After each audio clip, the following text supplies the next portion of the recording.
Bonjour à tous. Aujourd'hui, nous allons traiter la question du blasphème contre l'Esprit Saint. Alors, qu'est-ce que le blasphème contre l'Esprit Saint? Beaucoup se posent la question puisque on ne définit pas, en tout cas la Bible ne le définit pas clairement, explicitement, qu'est-ce que ce blasphème contre l'Esprit Saint. Et donc souvent, on retrouve beaucoup de chrétiens qui sont dans l'angoisse et qui se disent « mais est-ce que je suis en train de blasphémer contre l'Esprit Saint en ce moment? Est-ce que ce que je dis dans ma tête à ce moment-là est un blasphème ou une insulte contre l'Esprit Saint ?» Et donc, le fait de ne pas définir correctement qu'est-ce que le blasphème contre l'Esprit Saint, eh bien, angoisse beaucoup de personnes puisqu'il est écrit que ce blasphème ne sera jamais pardonné. Et donc, nous allons définir qu'est-ce que le blasphème contre l'Esprit Saint. Mais avant cela, nous allons lire le passage en question en Matthieu chapitre 12, versets 31 à 32, qui dit ceci. « C'est pourquoi je vous le dis, tout péché, tout blasphème sera pardonné aux hommes, mais le blasphème contre l'Esprit Saint ne sera pas pardonné.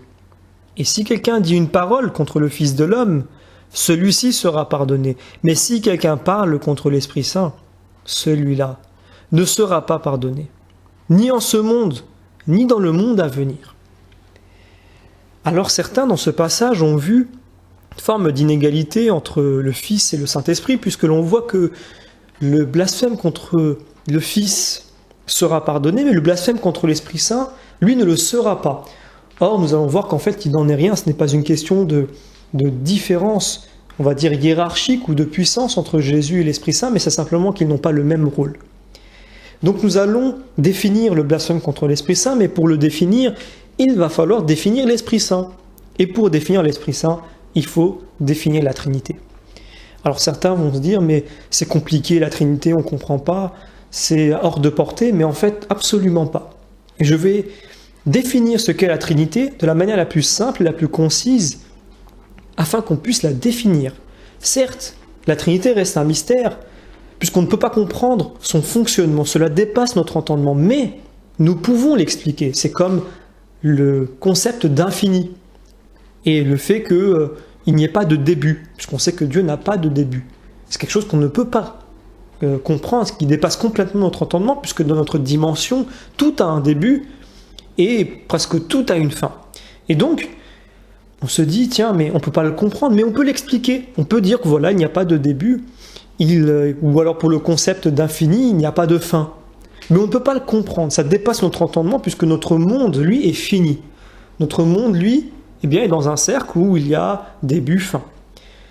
Donc il en est de même pour la Trinité. On peut l'expliquer de manière très claire, sans peut-être pour autant la comprendre complètement, mais tout de même, en rentrant petit à petit dans ce mystère de la Trinité, en travers de la prière, de la méditation, de la lectio divina, donc dans la lecture de la Bible, eh bien, nous pouvons rentrer dans ce mystère de la Trinité. Et donc je vais l'expliquer de la manière la plus simple possible. C'est très simple.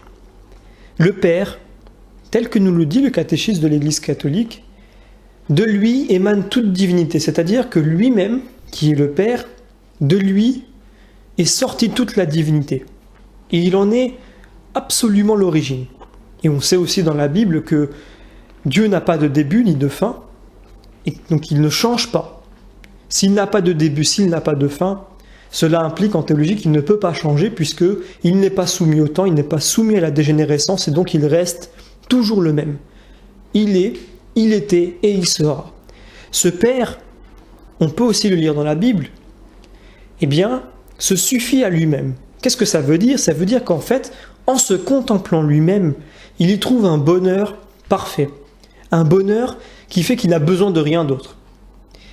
Cette contemplation qu'il a de lui-même, c'est l'image exacte qu'il a de lui-même qui lui permet de se contempler à travers cette image-là. Et cette image, telle que nous le dit la Bible, eh bien c'est Jésus-Christ. On peut lire aussi que cette image, c'est l'hypostase, c'est-à-dire que c'est l'image substantielle. L'hypostase, c'est la substance. Et donc, ça veut dire que Jésus, cette image, ce Fils, ce Verbe, eh bien, c'est exactement le Père. Puisque c'est substantiellement exactement la conception que le Père a de lui-même et qui lui permet de se contempler à travers justement cette conception. Et donc, cette conception qu'il a de lui-même, puisqu'elle est exactement lui-même, elle aussi contemple le Père. Il y a une contemplation réciproque de l'un vers l'autre. Et donc il y a un amour réciproque de l'un vers l'autre. Cet amour-là, c'est l'Esprit Saint. Et donc nous disons que le Fils est engendré par le Père et que l'Esprit Saint, lui, il procède du Père et du Fils. C'est ça la Trinité. Alors évidemment, on peut écrire des livres entiers sur la Trinité, mais si on veut l'expliquer de la manière la plus claire et la plus résumée possible, c'est ainsi qu'on peut l'expliquer. Donc nous avons bien un seul Dieu, puisque le Fils n'est que l'image exacte du Père, et l'Esprit Saint, l'amour qu'il y a entre les deux. C'est pour ça que nous disons, contrairement aux orthodoxes, que l'Esprit Saint, lui, procède du Père et du Fils, puisqu'il est le résultat de l'amour entre les deux. Et comme l'amour n'est pas unilatéral, il ne peut pas procéder que du Père, tel que le disent les orthodoxes. Il procède bien du Père et du Fils. Donc l'Esprit Saint, c'est l'amour de Dieu. Et donc, on comprend très facilement qu'est-ce que le blasphème contre l'Esprit Saint, du coup. C'est le refus de l'amour de Dieu. C'est le fait de refuser, et je vais être très précis, de manière froide et en toute connaissance de cause, l'amour de Dieu. Pourquoi est-ce qu'il faut absolument que ce soit un rejet en toute connaissance de cause, froid et rigide, solide, qui fait qu'on ne reviendra jamais en arrière? C'est très simple. Et pour comprendre cela, il faut comprendre qu'est-ce que le blasphème contre le Père et qu'est-ce que le blasphème contre le Fils. On lit que le blasphème contre le Fils sera pardonné. Donc, on s'imagine, puisqu'on nous dit que tout péché sera pardonné, hormis celui contre l'Esprit Saint, que celui contre le Père aussi sera pardonné. Et c'est vrai. Pourquoi? C'est très simple. Le Père, théologiquement, représente la force. Et le Fils représente la connaissance. Donc quand nous péchons contre le Père, en fait, nous faisons un péché de faiblesse. C'est l'inverse de la force. C'est-à-dire, pour prendre un exemple concret, quand on est gourmand, quand on tombe dans la luxure, c'est souvent un penchant que nous avons qui vient de la chair, c'est une faiblesse que nous avons en nous. Quand nous péchons ainsi, nous blasphémons contre le Père. Certaines personnes font du mal aux autres, mais ils ne savent pas qu'ils sont en train de faire du mal. Ou alors, par exemple, pour reprendre les exemples précédents, puisqu'il faut être conscient pour faire un péché contre le Père, en tout cas dans la plupart des cas, eh bien il y a aussi le péché contre le Fils. Comme je viens de dire, il est la connaissance. Quel est l'inverse de la connaissance? C'est l'ignorance. Donc ce sont les péchés que nous faisons par ignorance, non pas par faiblesse. C'est-à-dire que nous ne savons pas que ce n'est pas bien. Ces péchés-là sont pardonnés, puisqu'il y en a qui résultent de la faiblesse, et Jésus connaît notre faiblesse. Et les péchés d'ignorance, donc les péchés, les choses que nous ne savons pas qui sont eh bien que ce sont des péchés aux yeux de la foi, eh bien ceux-là sont pardonnés. Évidemment, le pardon implique qu'il y ait un repentir. Mais ces péchés-là peuvent être pardonnés. Et donc, qu'est-ce qui résulte du blasphème contre le Père et le Fils? C'est le blasphème contre l'Esprit Saint. Parce que c'est très simple. Si le Père, c'est la connaissance, et le Verbe, si le Père, c'est la force, et le Verbe, la connaissance, ce qui va résulter des deux, c'est les deux ensemble. Et le blasphème contre l'Esprit Saint, c'est donc de pécher contre l'Esprit Saint, et donc contre Dieu, avec force, donc parfaitement, avec une totale maîtrise, nous allons dire ça ainsi, et en toute connaissance, donc c'est le Fils. Donc c'est parfaitement maîtrisé, c'est en toute connaissance de cause. Donc c'est très simple. Le péché contre l'Esprit Saint, c'est à la fois le péché contre le Père qui représente la force, donc de manière totalement maîtrisée, et le péché contre le Fils, qui lui est en toute connaissance de cause. Donc c'est celui qui délibérément, en ayant une conception globale, totale, sans aucun doute de ce qui peut avoir comme conséquence au refus de Dieu, refuse quand même l'amour de Dieu et le plan de Dieu. Et c'est ça le blasphème contre l'Esprit Saint. C'est vraiment refuser Dieu en sachant qu'il est Dieu et en sachant tout ce que cela implique. Donc beaucoup vont me dire, mais ça veut dire que sur terre, il y a très peu de blasphème contre l'Esprit Saint, puisqu'au final, il y a plein de choses que nous ne savons pas. Beaucoup, on ne sait pas pourquoi ils refusent Dieu. Ça peut être un traumatisme d'enfance, ça peut être parce qu'ils ne croient pas, ça peut être parce qu'ils ont une certaine faiblesse, etc., etc. Il y en a finalement très peu qui refusent l'amour de Dieu en toute connaissance de cause sur terre. Et qui, en fait, il faut attendre l'heure de la mort, ce moment où le Christ va se présenter devant nous, et c'est là véritablement que nous saurons si la personne qui cette fois-ci, libérée de son corps physique, qui se présentera devant le Christ, qui sera l'évangile ouvert, eh bien, pourra dire oui ou non à Jésus. Donc en fait, le blasphème à l'Esprit Saint peut exister dans cette vie sur terre, puisque il est bien écrit dans ce passage que nous avons lu, qu'il ne sera pas pardonné ni en cette terre, ni dans les cieux. Mais il faut le dire, ce blasphème arrive beaucoup plus dans les cieux. Au moment de l'heure de la mort, c'est-à-dire avant la mort de l'âme, donc la mort de l'âme est définie par le passage en enfer, mais un peu avant ça, quand il y a le jugement face au Christ, eh bien, c'est à ce moment-là que la personne, généralement, fait le plus souvent le blasphème contre l'Esprit Saint, puisque c'est à ce moment-là qu'il a une totale connaissance du Christ, qui est face à lui, qui est l'évangile ouvert. Et là, cette fois-ci, il n'est plus sous la faiblesse du péché ou du corps, puisque là, il est libéré de son corps à ce moment-là. Il est fort, il connaît, et donc, s'il refuse, il y a blasphème contre l'Esprit Saint. C'est aussi pour cela que Adam et Ève n'ont pas fait un blasphème contre l'Esprit Saint quand ils ont chuté dans le jardin. Pour la simple et bonne raison qu'ils n'avaient que une connaissance théorique de ce qu'était le péché. Ils ne l'avaient jamais expérimenté, ils ne l'avaient jamais vu. Ils ne l'avaient jamais vu, si vous voulez, en exécution.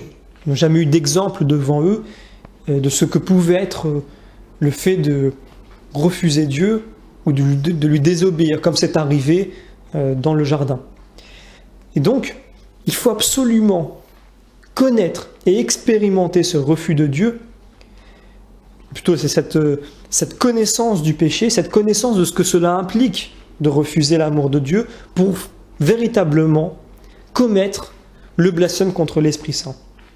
Donc je résume simplement, le Père représente la force, le Fils représente la connaissance, et donc si nous péchons par faiblesse, qui est l'inverse de la force, c'est le blasphème contre le Père, et cela nous sera pardonné si nous demandons pardon, puisque Jésus connaît notre faiblesse. C'est un moyen pour nous d'être humbles, et justement d'atteindre encore plus cette humilité, d'être conscient justement du fait que nous avons besoin du Christ, donc c'est aussi une voie de salut, on peut le dire. Il y a le blasphème contre le Fils, c'est quand on pêche contre Dieu sans le savoir, sans la connaissance, puisque le Fils, c'est la connaissance. Et donc, pour qu'il y ait blasphème contre l'Esprit Saint, il faut qu'il y ait un refus, plutôt un blasphème simplement, donc le refus de l'amour de Dieu, en toute connaissance, donc le Fils, et de manière totalement maîtrisée, donc avec force, le Père. C'est ainsi qu'il y a le blasphème contre l'Esprit Saint. Alors, pourquoi est-ce que ce blasphème ne sera donc du coup jamais pardonné? C'est en fait, il y a une nuance à comprendre. Il ne sera jamais pardonné pour la simple et bonne raison que celui qui agit en toute connaissance de cause jamais ne reviendra en arrière. C'est-à-dire que dès qu'il y a blasphème à l'Esprit Saint, l'âme est conduite en enfer. Donc là, je parle véritablement du moment de l'heure de la mort, quand l'âme est face au Christ, non pas dans cette vie, mais quand l'âme est face au Christ et qu'elle produit soit pour la première fois le blasphème contre l'Esprit Saint, soit l'avait déjà effectué dans la vie sur terre, eh bien, elle est conduite immédiatement en enfer.